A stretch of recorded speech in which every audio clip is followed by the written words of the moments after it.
Boa noite, amados e queridos irmãos. A graça e a paz do Senhor Jesus, amém? Já falaram para você que aqui em cima isso aqui é meio escorregadio? Uau, que é isso, meu pai? É, né? Rapaz, isso não é pegadinha não, né, pastor? É um prazer estar aqui com vocês. Eu sou de Maricá, uma cidade que fica no estado do Rio de Janeiro. E você sabe que algumas pessoas dizem que... Eu digo que sou carioca da gema. Dizem que o carioca da gema é aquele que nasce na cidade do Rio de Janeiro. Mas, na minha opinião, carioca da gema é aquele que é flamenguista. Esse é carioca da gema. Porque o resto não é... É um prazer estar aqui com vocês. Eu sirvo como pastor. A igreja que eu sirvo como pastor chama-se Unção do Crescimento. Eu estava falando com o pastor que eu tenho 4 filhos e os meus 6 discípulos, são 6 casais de pastores, todos eles têm 4 filhos. É Unção do Crescimento, tem que valer mesmo. Se você estiver precisando de oração por filho, eu vou profetizar logo 4 para você. Tá bom? Aleluia. Aleluia. E eu sou coordenador estadual da Visão da MDA ali no Rio de Janeiro. E nós conhecemos o MDA há uns 5 anos mais ou menos atrás. A nossa igreja, pastor Israel, não deu para a gente falar isso, né, no carro, mas a nossa igreja tinha 150 pessoas quando nós iniciamos no MDA. E aí transicionamos a igreja para trabalhar com célula, trabalhar com discipulado, e Deus nos abençoou, nos deu uma graça nesses 5 anos. Nós saímos de 150 pessoas para 150 células. Hoje nós somos mais do que 1.400 pessoas nas células reunindo nas semanas. Deus tem sido bom, tem sido misericordioso conosco. E eu quero compartilhar algumas coisas da palavra de Deus, algumas coisas boas que eu acredito que vão edificar a sua vida. Você gostaria de receber? Diga amém. Amém. Aleluia. Antes de eu ler o texto da Bíblia aqui, da mensagem que eu vou ministrar, eu quero contar uma história que eu ouvi há um tempo atrás de um empresário lá do estado do Rio de Janeiro. Ele decidiu fazer uma grande festa, um grande jantar na sua casa, uma casa muito grande. E ele reuniu aproximadamente 200 convidados, uma sala de jantar enorme. E ele reuniu esses convidados. Em um certo momento do jantar, ele vira para os convidados e ele convida todas aquelas 200 pessoas para que fossem para o lado de fora, para o quintal, para a piscina que ele tinha no quintal, porque ele gostaria de dar uma palavra com esses 200 convidados. E aí ele pega um microfone como esse, e os 200 convidados lá no quintal, perto da piscina, uma grande piscina, ele vira para os convidados e ele diz: olha, eu estou reunindo vocês aqui do lado de fora, porque eu gostaria de hoje, aqui nesse jantar, de dar para um desses convidados que estão aqui um prêmio de 300 mil reais. Diga uau! Quantos gostariam de um prêmio de 300 mil reais hoje? Ó? E aí ele fala o seguinte: só que eu vou dar esse prêmio de 300 mil reais para o primeiro que pular dentro dessa piscina e chegar lá do outro lado primeiro. Quando o pessoal estava preparando para pular, ele disse: só tem um detalhe, lá no fundo da piscina, e aí ele apontou e mostrou, tem muitos jacarés. Na hora que ele acabou de falar, tem muitos jacarés, só ouviu o barulho na água, puf! E uma pessoa saiu nadando, desesperada, chegou do outro lado, subiu do outro lado, e ele foi correndo com o microfone na mão, para poder conversar com aquela pessoa que tinha conseguido cumprir o desafio que ele deu. E quando ele está chegando perto da pessoa, a pessoa estava meio afobada, desesperada, subiu, e ele perguntou para aquela pessoa: o que houve? Você é o ganhador, está aqui, o prêmio de 300 mil reais é seu, está aqui o cheque, você está afobado demais, você não quer ganhar esse prêmio? E ele pegou o cheque e falou: eu quero ganhar o prêmio e encontrar quem me empurrou nessa piscina.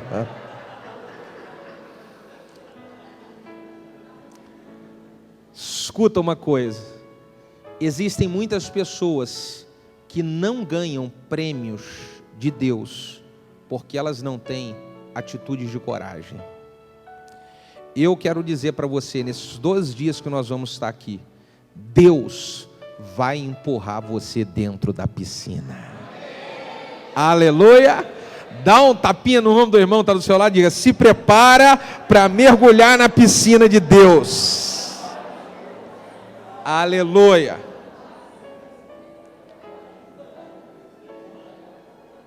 Aleluia! Eu quero convidar você para abrir a sua Bíblia no Evangelho de João, capítulo 17. Nós vamos ler João, capítulo 17. Vamos ler o versículo 12 apenas. João, capítulo 17, versículo de número 12.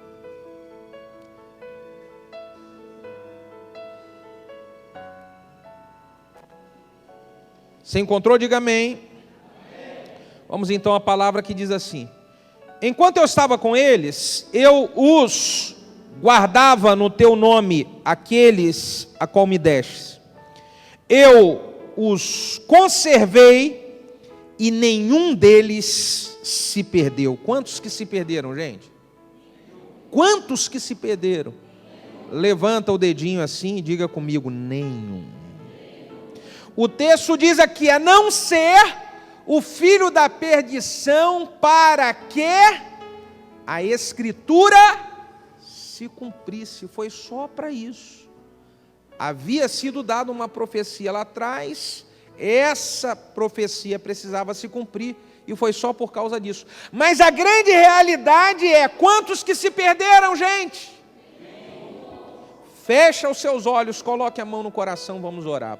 Pai, no nome de Jesus, oramos clamando pela Tua graça, pela Tua misericórdia.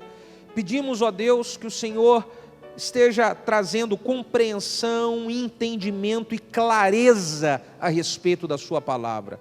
Usa, meu Deus, minha vida, faz com que eu seja simplesmente um canal, um instrumento em Tuas mãos, e que o Teu nome, Jesus, somente o Teu nome seja glorificado. Essa é a nossa oração como igreja. Se você concorda, diga amém. Diga glória a Deus.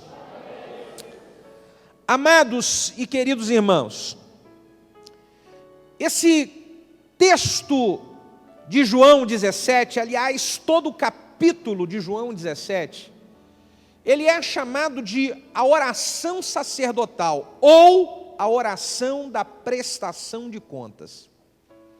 Nesse capítulo 17 inteiro, Jesus está prestando contas para o Pai a respeito de como foi o seu ministério aqui na terra.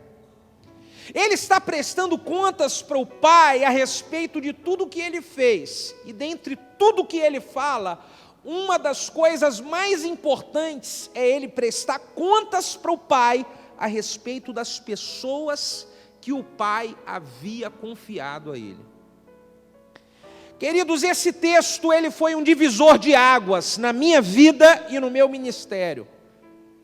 Porque em um período de muita crise ministerial, onde eu não via a igreja crescer, onde eu estava perdendo muitas pessoas, eu cheguei diante de Deus para falar: Deus, eu não aguento mais, eu aplico fé, eu oro, eu quero ver a tua igreja crescer, e a gente ganha, mas perde, Deus, eu preciso de uma direção, que o Senhor faça alguma coisa, e Deus me fez chegar a esse texto para aumentar ainda mais a minha crise. Porque quando eu li esse texto, Deus me fez entender que assim como Jesus, ele prestou contas para o Pai a respeito das pessoas que o Pai havia confiado a ele, todos nós um dia, queridos, vamos ser chamados para uma prestação de contas diante de Deus. Todos nós um dia vamos ter que prestar contas com Deus a respeito de como foi a nossa trajetória aqui nessa terra. E uma das coisas que nós vamos precisar prestar contas é aonde estão as pessoas que Deus um dia confiou a nós. Aonde estão as pessoas que um dia Deus, ele enviou para a sua célula? Aonde estão as pessoas que um dia converteram aqui e sentaram do seu lado? Aonde estão? as pessoas que Deus um dia confiou a nós. Eu falei: Deus, eu não sei o que eu vou responder, porque a minha realidade eu já tinha perdido muita gente. Se eu fosse fazer uma conta naquele ano, quantas pessoas nós tínhamos ganho e quantas tinham ido embora, meu Deus! Eu falei: Deus, eu só vou pedir ao Senhor misericórdia, porque eu não sei o que eu vou prestar contas a respeito dessas vidas, mas uma coisa, Deus, eu quero pedir ao Senhor: me ajuda a não perder mais ninguém. Me ajuda a parar de perder as pessoas. E aí Deus começou a me ensinar o processo que nós precisamos aplicar para parar de perder pessoas e um dia prestar contas como Jesus prestou. Você quer saber como que a gente para de perder gente? Diga amém. Eu vou dizer para você que esse ensinamento que Deus fez comigo foi um processo de crise, doeu. Deus mexeu lá dentro. Você está preparado a entrar nessa crise? Diga aleluia. Aliás, diga aleluia. Vamos lá, Deus me ensinou algumas coisas, e a primeira coisa que Deus me ensinou foi: se você quer parar de perder as pessoas, a primeira coisa que você vai precisar de aplicar é o discipulado profundo e verdadeiro. Como assim discipulado profundo e verdadeiro? Na oração de João 17, Jesus fala: Pai, eu os guardei e eu os protegi. Como foi que Jesus guardou e protegeu os seus discípulos, queridos? Através de um discipulado profundo e verdadeiro. E por que eu estou falando isso, discipulado profundo e verdadeiro? Porque Deus estava me mostrando que o discipulado que nós estávamos aplicando na igreja era um discipulado meramente de formalidade, era só título. Era um discipulado onde era só para poder encher linguiça, porque discipulado de fato, profundo e verdadeiro, nós estávamos longe de ter. Jesus guardou e protegeu os seus discípulos através de um discipulado profundo, onde tinha conexão. Era trajetória ao lado, transferência de vida. Era caminhando lado a lado, dia após dia, os discípulos dando abertura, Jesus entrando, gerando ensinamento. E quanto tempo que nós ficamos aplicando discipulado na igreja, só a questão de título. Alguém dizendo: fulano é meu discipulador, Beltrano é meu discípulo. E isso era só formalidade, balela. Porque o discipulado, como tinha que acontecer, não acontecia. Nós tínhamos uma classe de discipulado. Era uma classe onde ensinava as pessoas a Bíblia. Isso é bom, isso é legal, isso é importante. Mas isso não é discipulado profundo e verdadeiro. As pessoas convertiam e não tinha essa conexão logo inicial para poder guardar e proteger as ovelhas. A primeira coisa que nós precisamos avaliar é como é que está o nosso nível de conexão, de discipulado, gente. Porque foi esse o princípio de Jesus para guardar e proteger aqueles que Deus havia confiado a Ele. Essa conexão de discipulado profundo e verdadeiro. A segunda coisa que Deus me ensinou, que eu precisava aplicar para parar de perder as pessoas, Deus me ensinou que eu ia precisar de ter amor incondicional pelas vidas. Diga comigo: amor incondicional. É interessante que quando Deus foi falando ao meu coração isso, você vai precisar de ter amor incondicional pelas vidas. Eu falei: oh Deus, aleluia, isso é fácil demais. Eu sou até um pastor, como é que eu não vou amar as ovelhas, amar incondicionalmente? Senão eu não podia nem ser pastor. Isso daí é de letra, essa daí eu estou bem, ter amor incondicional. Aí Deus foi trabalhando aqui dentro de mim. Ah, é? Você tem amor incondicional? Eu falei: tenho, Senhor, claro que sim, eu sou pastor. Deus me fez eu avaliar o texto que fala da excelência do amor, que é 1 Coríntios capítulo 13. E 1 Coríntios capítulo 13 diz que o verdadeiro amor, ele tudo suporta. Diga, o verdadeiro amor tudo suporta. E aí Deus me falou, se o verdadeiro amor tudo suporta, por que você já falou diversas vezes daquela irmãzinha, aquele irmãozinho que fica dando problema na igreja, que você não estava mais suportando eles? Se o verdadeiro amor tudo suporta, e você não estava mais suportando algumas pessoas na sua vida, está faltando o quê? Coça a cabeça e fala, ai. 1 Coríntios capítulo 13 diz que o verdadeiro amor é paciente. Diga, o verdadeiro amor é paciente. E aí Deus me falou, se o verdadeiro amor é paciente, por que já teve aquela meia dúzia de gente problemática na igreja, que você falou que já estava com a paciência por aqui, que a sua paciência já tinha ido embora? Se o verdadeiro amor é paciente, e você perdeu a paciência com uma meia dúzia de gente que dá trabalho, na sua vida está faltando o quê? Coça a cabeça e fala, ai.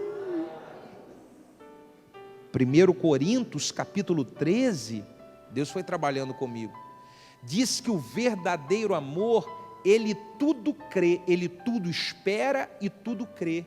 E Deus foi falando comigo, se o verdadeiro amor tudo espera e tudo crê, por que você já falou que aquele irmão que vai e volta, fica caindo toda hora no mesmo problema, que aquilo ali não adianta, que não tem mais jeito, aquilo ali, por que se o verdadeiro amor tudo crê, você não acredita que aquela pessoa que toda hora está errando na mesma coisa vai melhorar?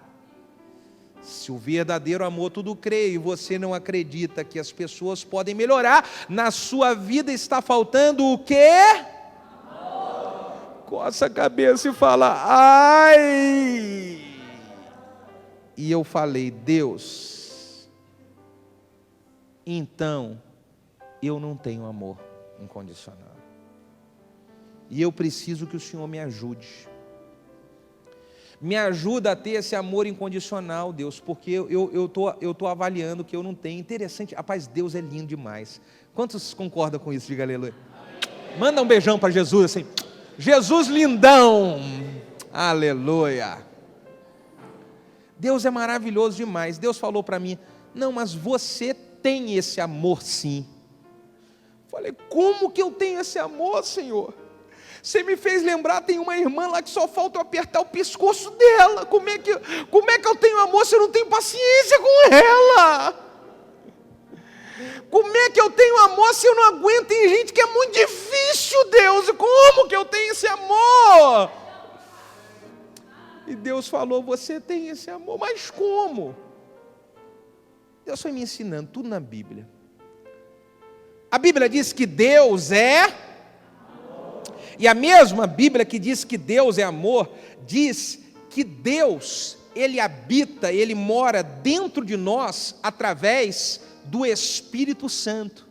Se Deus é amor e Ele mora dentro de mim eu tenho o quê? Cumprimenta quem está do seu lado e fala parabéns, amor.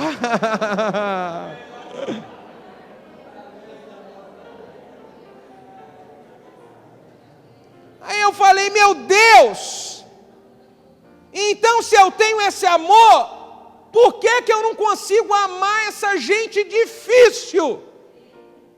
E Deus me ensinou uma coisa que eu vou ensinar para você, é mais ou menos assim. Se eu pegar aqui o pastor Israel é magrinho? Vocês acham que o pastor Israel é magrinho, gente? É magrinho.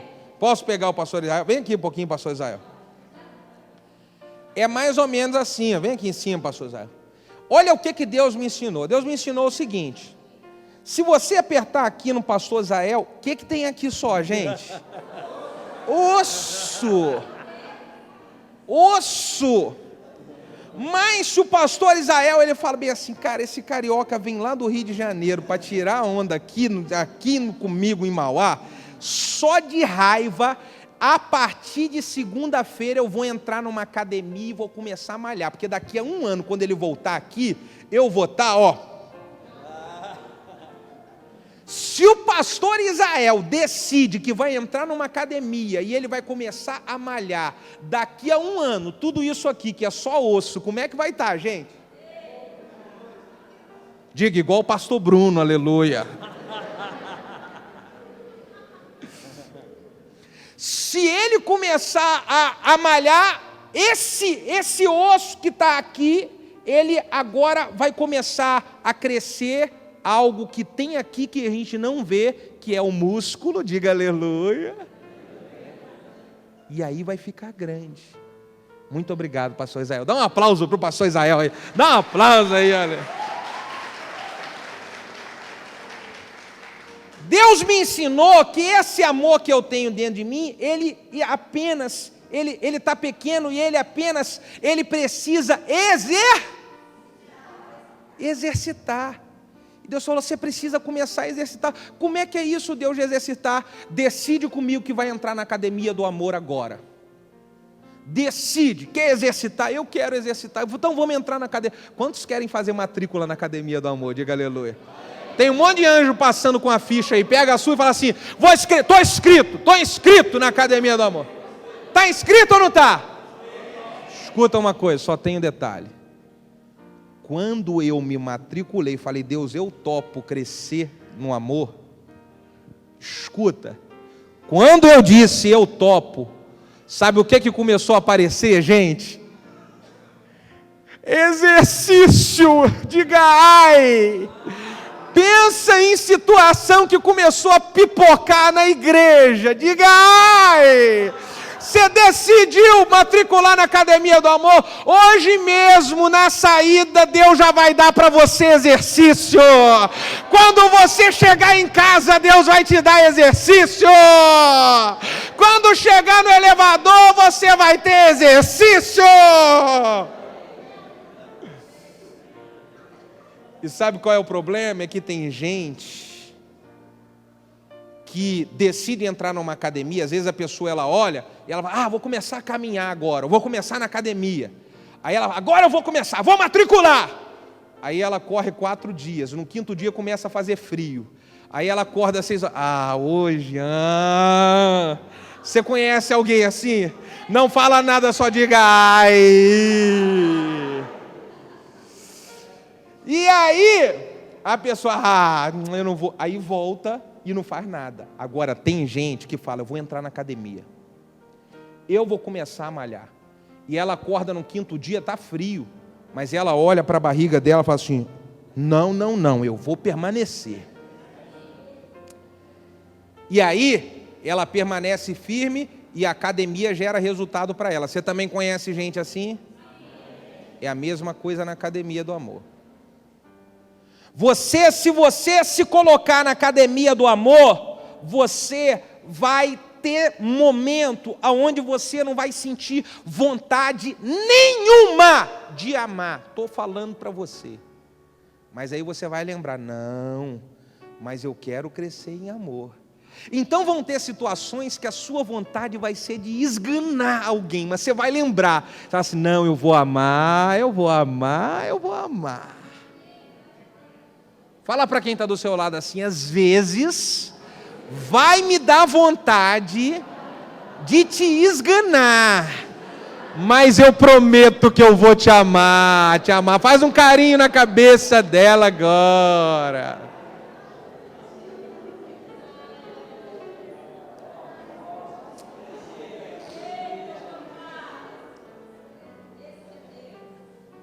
Quantos permanecem firmes na academia do amor? Diga aleluia! Deus me ensinou o 3º segredo. Você quer parar de perder gente? Falei, Deus, eu quero. Além de ter amor incondicional, você vai precisar de ter paciência. Deus começou a me ensinar que para lidar com gente que dá trabalho, com gente que é difícil, você precisa de ter paciência, gente. Se você não tiver paciência, você deixa para lá, você larga, você solta, você deixa sair. Pensa em uma pessoa da equipe de Jesus que ele precisou de ter muita paciência, gente. Pensa comigo, quem era? Quem?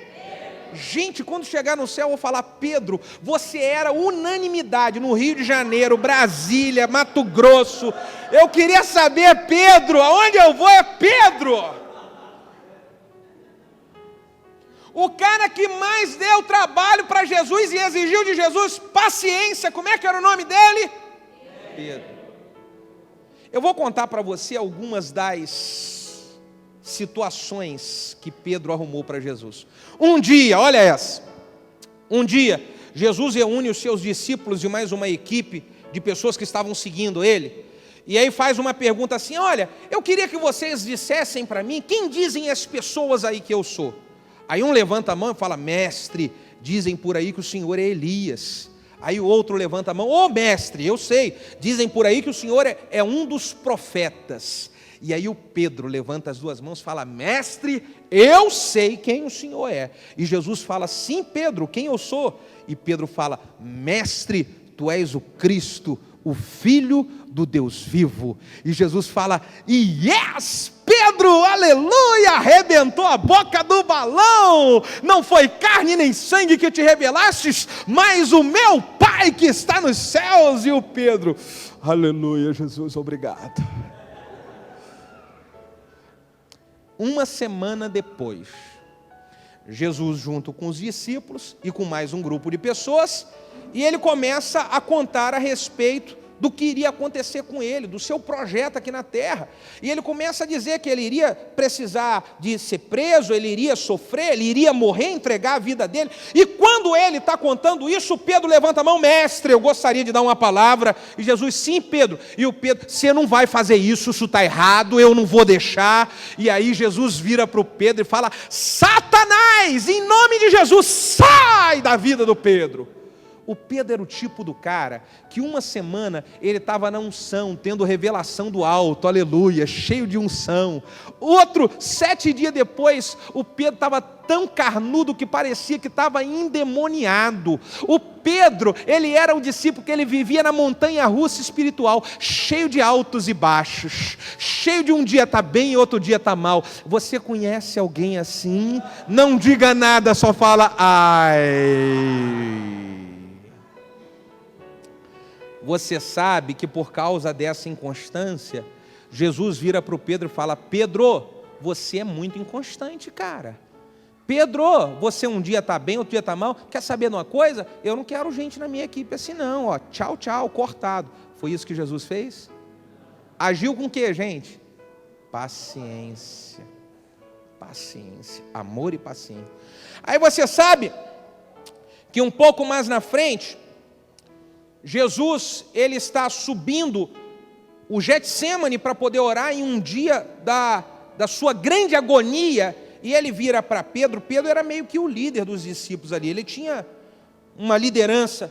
Jesus vira, estava Pedro e mais 2 discípulos, fala: Pedro, fica você e mais esses 2 aqui orando, que eu vou lá em cima também orar, mas eu preciso, é hora de orar e de vigiar, Pedro, ok? E Jesus vai lá em cima orar. E quando Jesus está orando, Jesus fala: vou lá embaixo ver como é que está Pedro. E aí Jesus desce. E o Pedro que ele pediu para estar orando, ele encontrou o Pedro fazendo o quê, gente? Dormindo.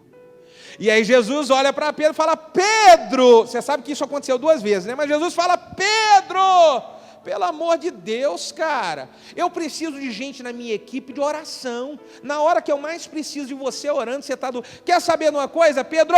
Gente que não ora e que não gosta de orar na minha equipe não pode. Tchau, tchau, cortado, vai embora. Foi isso que Jesus fez? Agiu com o que, gente? Paciência. Logo, um pouquinho depois, Jesus, lá em cima no Getsemane, chega Judas com os soldados romanos, e vem os soldados romanos para poder prender Jesus. Quando um soldado romano mete a mão em Jesus para poder prender Jesus, o que Pedro faz? Olha aquilo, pega a espada, tira a espada, vai na orelha do soldado e corta a orelha fora. Jesus olha aquilo e fala: Pedro, pelo amor de Deus, Você não aprendeu 3 anos e meio do meu lado, eu falando que isso ia acontecer. Pedro, nós não fomos chamados para destruir nada, Pedro. Nós fomos chamados para reconstruir, para colocar no lugar. E Jesus pega a orelha do soldado e coloca no lugar. E depois que coloca no lugar, ele vira para Pedro e fala: Pedro, você é genioso, grosso, ignorante, brigão, pavio curto e gente assim. Eu não posso ter na minha equipe. Pedro, você está cortado. Foi isso que Jesus fez, gente? Agiu com o quê? Diga, haja paciência.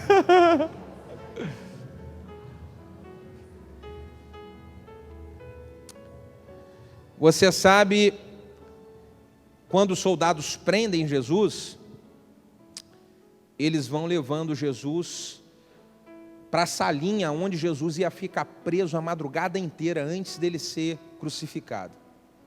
E quando os soldados estão levando Jesus, a Bíblia diz que Pedro está seguindo Jesus de longe.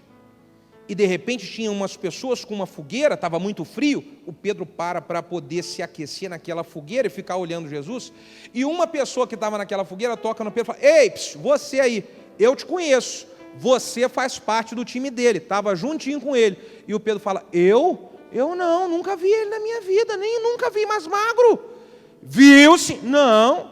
E aí, daqui a pouquinho vem outra pessoa e toca no Pedro: ei, você aí, te conheço. Você fala igualzinho a eles. Eu conheço, você tem linguagem de carioca, fala igual a carioca. E o Pedro: ô louco meu, não sou nada, eu sou paulista, meu. Você já sabe da história. Pedro negou a Jesus 3 vezes. E você sabe que negar o seu líder é desonra. Desonra não dá para aceitar. Agora, Pedro, que você desonrou, acabou. Nunca mais. Tchau. Foi isso que Jesus fez, gente? Não, ele agiu com paciência. Agora deixa eu falar uma coisa para você. Lá no capítulo 21 de João, Jesus vai atrás de Pedro, que estava lá pescando, lá peladão, lá reencontra Pedro, traz Pedro para uma conversa. E naquela conversa de Jesus com Pedro acontece uma cura interior em Pedro, onde Jesus pergunta 3 vezes para Pedro: Pedro, tu me amas? Pedro, tu me amas? Ali naquela conversa, escuta o que eu estou falando para você, a ficha caiu. Pedro, ele estava dando muito trabalho, mas um dia, em um discipulado, um dia, em uma conversa, a ficha caiu, gente. E quando a ficha caiu, a Bíblia diz que Atos capítulo 2, estavam 120 reunidos no cenáculo, esperando o cumprimento de uma promessa. Tinha um pregador naquela noite, e a Bíblia diz que enquanto aquele pregador abria a boca para poder levar a mensagem de Deus, enquanto ele abria a boca pregando, aquela casa começou a ser inundada pela glória e pela presença de Deus. Começou a vir uma unção sobre todos, a cair línguas repartidas como que de fogo. Toda a casa foi cheia da glória, todos foram cheios do Espírito Santo naquele dia. Sabe quem que era o pregador daquela noite, gente? Pedro. Um pouco mais na frente diz que tinha um culto, e nesse culto tinha milhares de pessoas, e um pregador faz um apelo em uma noite, em uma única noite, 3.000 almas entregam-se a Jesus de uma única vez. Sabe quem que era o pregador daquela noite, gente? Pedro.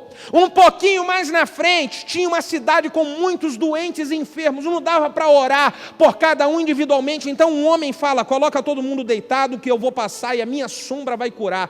E o homem pede para que todos ficam, e ele passa, e a sua sombra cura todos os enfermos daquela cidade. Sabe quem que era esse homem, gente? Pedro. Sabe o que isso significa? Aqueles que mais dão trabalho, se nós cuidarmos deles com paciência, logo, logo vão ser os que mais vão dar frutos. Logo, logo vão ser os que vão arrebentar a boca do balão bombardeando o inferno. É só cuidar com paciência, gente. É só cuidar com paciência. Fala para quem está do seu lado. Um dia a ficha cai.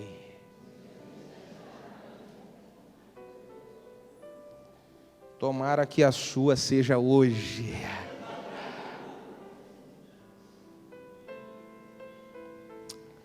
Você sabe, eu vejo muitos líderes de célula, muitos pastores, até pastores. Eu tenho dado suporte, eu sou coordenador no Rio de Janeiro, mas eu tenho dado suporte para vários pastores no Brasil.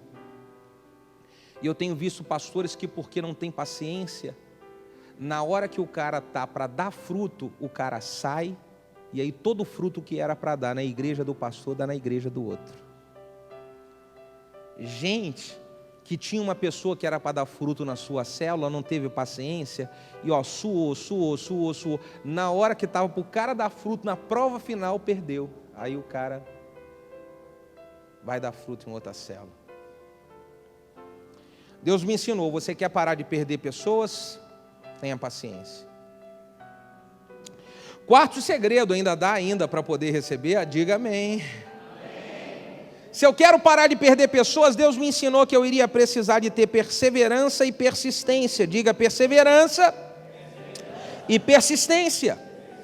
Jesus falou em João 17, Pai, eu os guardei até o final, eu persisti com esses caras. Eles deram trabalho, eles fizeram coisas difíceis no meio da caminhada, mas eu consegui persistir e aguentar até o final. Você sabe o que eu tenho percebido? A Bíblia diz que em 1 Pedro, Tiago, que nós precisamos resistir, sujeitar a Deus, resistir ao diabo e ele, Tiago. Só que parece que o que tem acontecido não é isso. É o diabo que resiste à igreja e a igreja foge no que diz respeito a pessoas. É mais ou menos assim. A pessoa começa a dar problema, começa a manifestar problema, aí nós falamos assim, não, vamos amar, vamos ter paciência. Aí o diabo, a pessoa ela já está com brecha mesmo para Satanás, o diabo pega, faz mais problema, faz mais fofoca, cria mais problema, cria mais tititi. E aí a gente fala, quer saber de uma coisa? Deixa aí logo. O diabo resiste e a igreja desiste. Era o contrário que é para acontecer. É a igreja que tem que se sujeitar a Deus em quê? Debaixo da palavra do amor. Resistir ao diabo como? O diabo está colocando a gente para perturbar. Não adianta. O amor vence todas as coisas, irmão. Não adianta, não vamos desistir dessa pessoa. Não adianta, não vamos. Não adianta, não vamos. Ela pode desistir da gente, mas nós não vamos desistir dela. Eu tenho um discípulo na minha equipe. Essa história está no meu livro, mais completa, no livro Fechando as Portas dos Fundos. Eu tenho um discípulo que é pastor na minha equipe, pastor em tempo integral, o nome dele é Alex. O pastor Alex começou a cuidar de um irmão que converteu. O nome do irmão lá que converteu chama-se Gildásio. Pensa numa pessoa que dá trabalho 7 vezes mais do que Pedro. Como é que seria o nome dessa pessoa? Diga, Gildásio. Como é que é o nome do indivíduo? Gildásio. O Alex começou a cuidar do Gildásio. O Gildásio converteu e o Alex começou. E o Gildásio é o tipo do cara que falava mal de todo mundo. Falava mal dos obreiros que ficavam na porta, no estacionamento. Falava mal da equipe de louvor. Falava mal, rapaz, de todo. Pastor, então, só misericórdia na boca do Gildásio. O Gildásio falava mal de tudo, arrumava encrenca com todo mundo, arrumava problema. E o pastor Alex toda semana discipulando o Gildásio, pastor Iago. Toda semana. Um dia o Gildásio falou uma besteira muito grande. E quando o Gildásio falou uma besteira muito grande, o pastor Alex, que é discipulador dele, deu um aperto mais forte nele. E quando o pastor Alex deu um aperto mais forte no Gildásio, o que aconteceu com o Gildásio? O Gildásio emburrou, diga, emburrou. Pastor, o que é emburrar?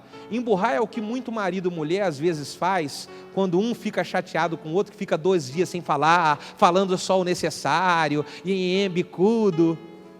Fala para quem está do seu lado, o seu problema é quando você emburra. É ou não é, gente? É ou não é? Eita ferro! E aí o que aconteceu com o Judásio quando o pastor Alex apertou ele? E emburrou.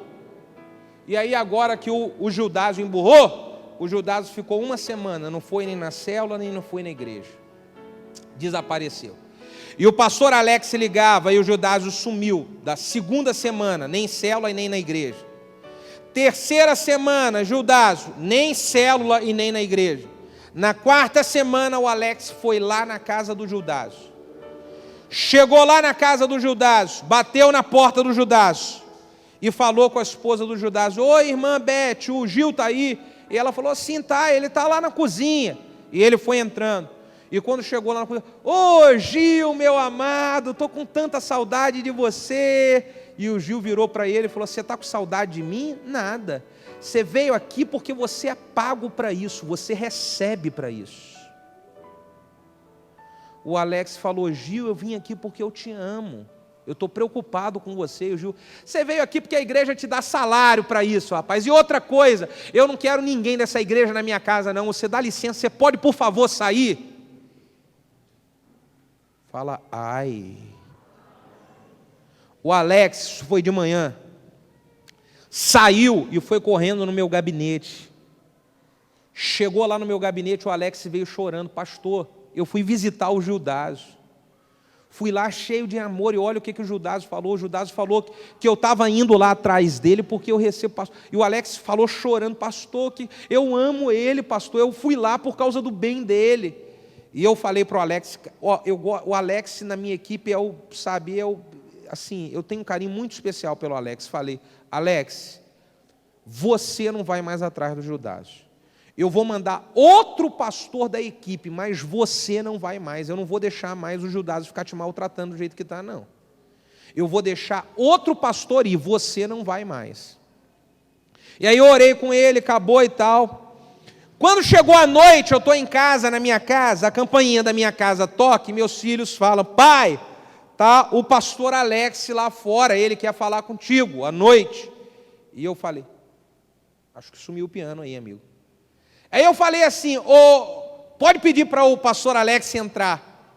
E aí ele entrou. Quando chegou na sala: pastor, eu queria te falar uma novidade. Eu falei: o que foi, Alex? Pastor, fui lá na casa do Judásio.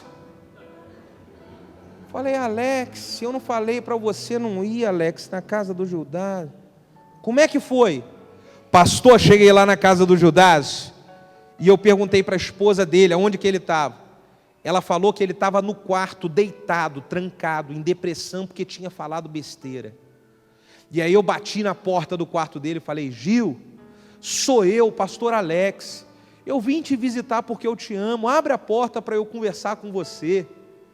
O Judásio abriu a porta, já chorando: pastor Alex, me perdoa, eu não podia ter dito aquilo para você, por favor, me perdoa. E o Alex abraçou o Judásio e o Judásio voltou para a igreja. Diga aleluia.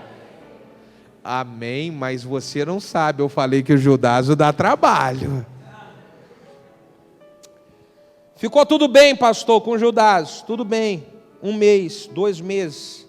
Quando foi para o 3º mês, nós hoje fazemos encontro de 2 em 2 meses. Naquela época fazíamos de 3 em 3 meses.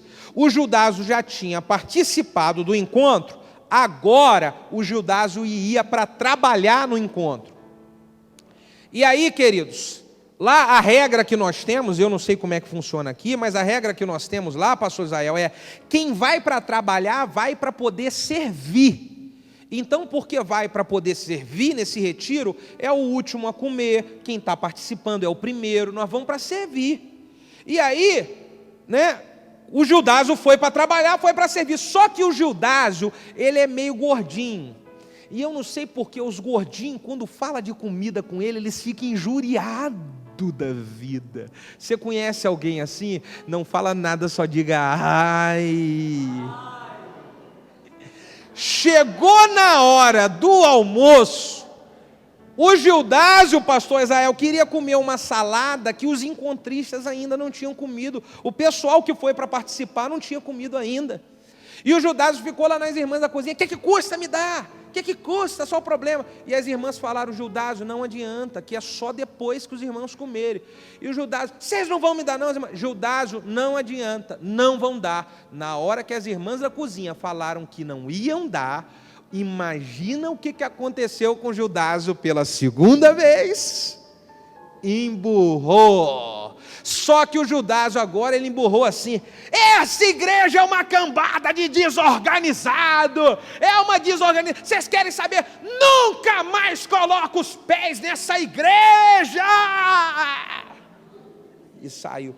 E todo mundo ficou olhando para a cara de quem? Do pastor Alex. E o pastor: deixa ele ir que depois eu vou atrás. Passou uma semana, Judácio foi na igreja. 2 semanas, 3 semanas. Eu acho que a 4ª semana é o limite do Alex. Ele foi na casa do Judácio. Chegou lá na casa do Judácio e falou: o Gil estava já no quintal, já cuidando de planta.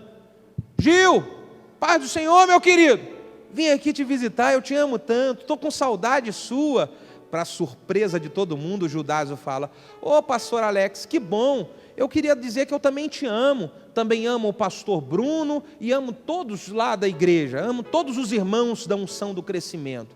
Aí o Alex: ai, que bom, Gil, então, a célula é amanhã. Aí o Gil: não, eu amo todos vocês, eu só queria dar um recado para você, pastor Alex. E o Alex: sim, eu queria te avisar que eu já estou em outro ministério. Eu agora, pastor Alex, eu me encontrei, eu encontrei a igreja da minha vida. E o Alex falou: ah, Gil, tá bom. Só tem uma coisa: eu não vou deixar de te telefonar, eu não vou deixar de te mandar mensagem, e também vou vir te visitar de vez em quando. Aí o Gil: tá bom, faça como quiser. Irmãos amados, passou 1 mês, 2 meses, 3 meses, 4 meses, 5 meses, 6 meses. O Alex vira e mexe mandava mensagem. O Alex vira e mexe passava de manhã na casa do Judácio só para dizer: ó, Deus abençoe você e a sua família. Com 6 meses que se passaram, eu estou chegando de manhã na igreja para tirar o meu tempo com Deus. E quando eu estou chegando, eu tenho um pátio, um jardim na igreja assim. Quem que eu vejo sentado 7 horas da manhã naquele jardim lá, na hora que eu estou chegando? Judácio. Na hora que eu vi o Judácio, eu falei: ô Gil, bom dia, tudo bem? O que houve? Eu posso te ajudar com alguma coisa? Ele: não, pastor, eu queria dar uma palavrinha com você e com o pastor Alex junto, pode? Falei: pode. O Alex chega no mesmo horário para tirar tempo com Deus também na igreja. Falei: o Alex deve estar chegando aí, quando o Alex chegar, você vai com ele lá no meu gabinete e a gente conversa. Demorou 12 minutos, vem o Alex: pastor, já viu quem está aí fora? Judácio. Vi, Alex, chama ele logo lá, chama ele para a gente ver o que ele quer. Sentamos, eu tenho uma mesa redonda de reunião, sentamos lá no gabinete. Pois não, Judácio, querido, fala para mim, o que nós podemos fazer para te ajudar? E o Judácio já começou a falar chorando. Sabe o que é, pastor? Em primeiro lugar, eu queria pedir perdão por tudo aquilo que eu falei, tudo aquilo que eu fiz de errado, queria que o pastor me perdoasse. E segundo, pastor, eu queria saber de uma coisa. Eu andei por aí e eu descobri: nenhuma outra igreja vai me amar igual a essa. Eu queria saber, pastor, vocês me recebem de volta nessa igreja? O Alex olhou assim, eu estava doido para dizer não. Brincadeira. Claro que sim, Judácio, e deu um abraço no Judácio. E meu irmão, isso já deve fazer uns 2 anos. Escuta, o Judácio já é líder de 3 células, já está programado a 4ª, vai virar supervisor de setor. Ele trabalha no culto de libertação que nós temos lá, faz visita para tudo quanto é lugar. E sabe o que mais admirável está acontecendo? Deus só está dando pessoa difícil para o Judácio cuidar. Diga aleluia!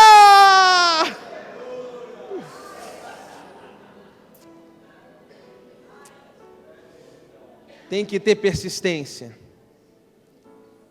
E tem que ter paciência para aguentar. Me dá mais 5 minutos para eu encerrar com o último? Pode? Passou 5 minutos mais? Eu vou contar o outro segredo. Eu tinha mais, depois eu tenho o DVD, o livro tem essa mensagem completa e todas as explicações do que Deus me deu. Mas deixa eu falar mais esse segredo. Deus me falou que se eu queria parar de perder as pessoas, eu ia precisar de ter humildade para pedir perdão e para perdoar. Deus me fez enxergar muitas pessoas que eu tinha perdido na igreja, um simples pedido de perdão meu ou da minha equipe de líderes, ou dos líderes de célula, ou da equipe de louvor, um simples pedido de perdão, mesmo que nós não tivéssemos errado, poderia ter consertado muita coisa. Deus me fez eu enxergar isso. E aí, como Deus me fez enxergar, um dia Ele me testou. Eu estava pregando num Tadel. Lá a nossa igreja ela é bem comprida assim, mas se eu visualizo tudo, eu estava pregando num Tadel e eu tinha lá na porta 2 obreiras, líderes de célula. Uma delas era supervisora de célula e o nome dessa supervisora era Simone. Como é que é o nome da irmã? Simone. Tem alguma Simone aqui? Não? A Simone estava lá. E eu estava pregando aqui, irmãos, eu vou dizer uma coisa para vocês. Tem uma coisa que Deus está me fazendo crescer, que me incomoda, às vezes eu saio um pouco da graça. Eu estar pregando e ver gente conversando. Mas graças a Deus, isso daí eu só vejo na minha igreja. Quando eu estou fora, eu não vejo, de verdade, Deus me cega. Fala para quem está do seu lado assim, que livramento que Deus te deu aí, hein? E aí, pastor Israel, eu estou pregando lá, e estou vendo a Simone, e eu mando alguns avisos, sabe? Amém, aleluia. Às vezes acho que meus olhos até pulam e vai lá cutucar na pessoa. E eu mandando tudo quanto é aviso, e a Simone, com a outra, e caía na gargalhada. E eu estou falando aqui, Espírito Santo, eu vou chamar a atenção agora, no microfone, não estou aguentando agora. Eu vou chamar agora. Quando eu falar, vou chamar agora o Espírito Santo quietinho, está amarrado. E eu falei, eu vou chamar agora, e calma, quietinho, amarra tudo. Eu acabei de pregar a mensagem, chuta o que aconteceu? Eu não chamei a atenção da Simone, diga aleluia! Acabou o culto, e aí a nave da igreja é em cima, e embaixo são as salas, meu gabinete, eu fui lá embaixo no meu gabinete pegar um lenço, beber uma água, não lembro bem o que eu fui fazer, e fui no gabinete, fiz o que tinha que fazer. Quando eu estou saindo tem um corredor, e eu estou saindo no corredor, quem que eu encontro vindo de frente para mim, sozinha? Simone! E na hora que eu avistei a Simone, eu cheguei perto dela, apontei o dedo para ela e falei, minha irmã Simone, eu queria te dizer uma coisa com muito amor e carinho. Você sabe o que eu aprendi? Que às vezes a gente fala com muito amor e carinho, e o nosso semblante não mostra nenhum amor e carinho, sabia? E eu falei quase que babando, eu queria te falar com muito amor e carinho. Você caminha ao meu lado mais de 10 anos e sabe que hora da palavra não é hora de conversar, principalmente líder. Eu queria te falar uma coisa, nunca mais você repita o que você fez hoje. Você ouviu? A Simone é branca, ela ficou vermelha e ela dobrou os beiços assim, ó. Pode deixar.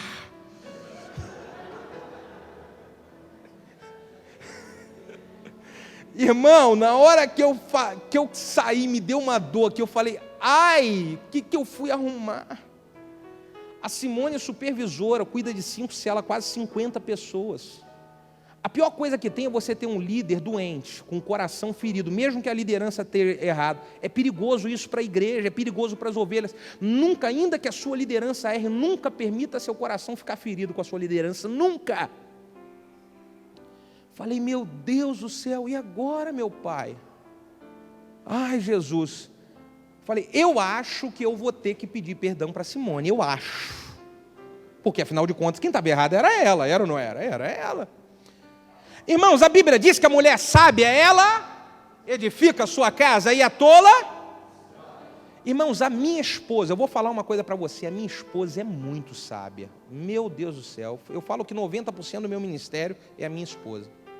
E aí eu cheguei em casa, falei, vou perguntar para minha esposa o que ela acha. Vou contar para ela a situação da Simone. Só que eu contei para ela o que a Simone fez, enfeitando o pavão para o lado de tudo de ruim que a Simone fez. Minha filha, você não sabe o que a Simone fez isso? Há mais de 10 anos ela caminha. Acabou que eu chamei a atenção dela um pouco duro.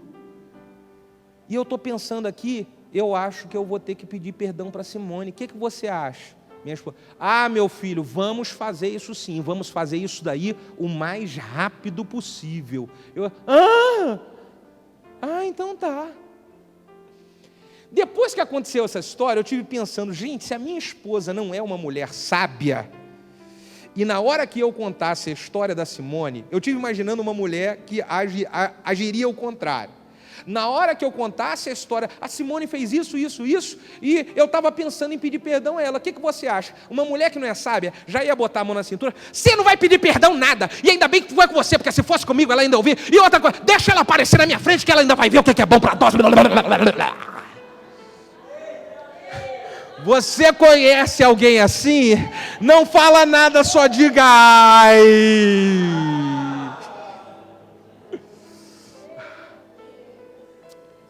E aí passou uma semana, Simone não foi na igreja, 2 semanas, falei, Deus me ajuda, eu viajando, eu não posso, eu preciso. 3 semanas depois ia ter uma festa na igreja das células e tal, e os líderes chegam cedo para arrumar a igreja, chegam por volta de 5 horas, eu fui lá para ver se alguém já estava começando a arrumar. Quando eu chego lá em cima, quem que eu encontro no salão da igreja sozinha? Simone! Eu falei, obrigado Jesus, yes, aleluia! Quando eu olhei a Simone, aí eu falei, Simone, minha irmã, eu preciso conversar com você. Você lembra aquele dia, na hora que eu falei, você lembra aquele dia, ela começou a ficar vermelha e a dobrar os beiços de novo. Falei, não, pelo amor de Deus, não fala nada, deixa que eu falo. Puxei uma cadeira para ela, ela sentou, e eu sentei, eu falei, minha irmã Simone, eu queria, minha querida, te pedir perdão pela maneira como eu falei com você naquele dia, sabe por quê? Você caminha comigo há mais de 10 anos, e eu reconheço a sua importância como líder na minha equipe. Eu te amo, eu te respeito, eu te admiro, e eu queria, do fundo do coração, que você perdoasse o seu pastor. Na hora que eu falei isso, a Simone começou a chorar compulsivamente. E no meio do seu choro compulsivo, chorando, ela conseguiu falar para mim e dizer, meu pastor, quem tem que te pedir perdão sou eu. Eu fui a errada naquele dia. E eu queria, pastor, que o meu pastor me perdoasse. Eu dei um abraço na Simone. E eu falei, nós vamos juntos ganhar essa cidade para Jesus. A Simone está lá até hoje, crescendo com as células. Está preparando para virar supervisora de área. Um pedido de perdão pode consertar muita coisa. Quantos entendem isso? Por favor, fique de pé.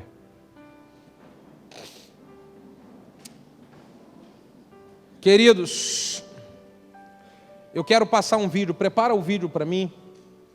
Deixa ele preparado para dar o play. Se puder me ajudar a apagar essas luzes aqui da frente, vai me ajudar demais.